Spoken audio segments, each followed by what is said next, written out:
Transcription is the first stage of gene expression. It makes RNA from a DNA template. Transcription starts the process by which DNA directs protein synthesis. The three stages of transcription is initiation, elongation, and termination. In initiation stage, it starts with a DNA strand. Within the DNA strand, there is a promoter/start point and terminator region. This region is also known as the transcription unit. Within the transcription unit, there is information that helps to specify the amino acid sequence. The start point is where RNA synthesis begins. Anything to the right of the start point would be known as downstream, and anything to the left of the start point would be known as upstream. In the upstream of this, you will find the TATA box. The TATA box is a crucial DNA sequence that helps in the positioning of the RNA polymerase. The RNA polymerase needs to bind to the start point.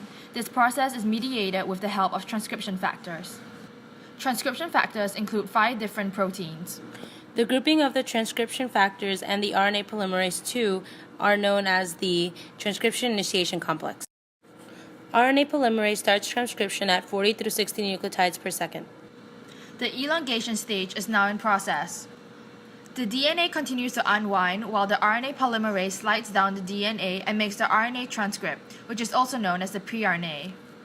The unwinding of the DNA as well as the elongating of the pre-RNA is from the 5' to 3' end, where the pre-3' end is growing.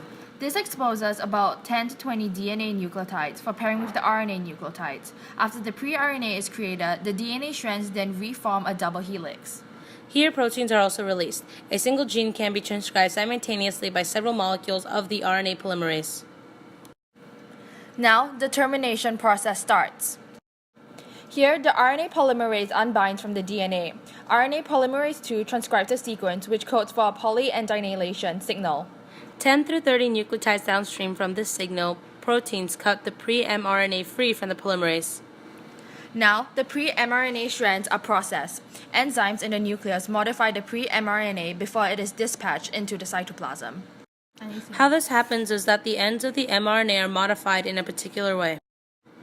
The 5' end receives a modified nucleotide cap, and the 3' end gets a poly A tail. Hence, these areas are known as the cap and tail. There are untranslated regions, UTR, will not be translated into proteins, but instead help with ribosome binding.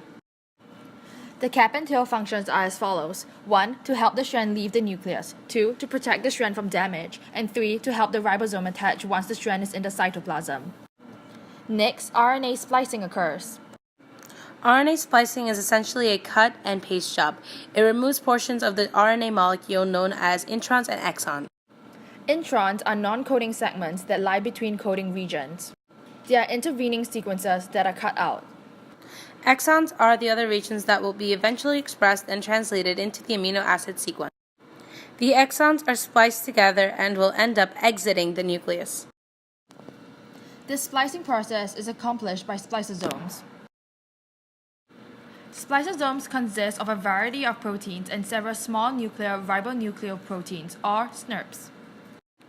The spliceosome then cuts the pre-mRNA, releasing the intron, and splices the exons together. And that is transcription.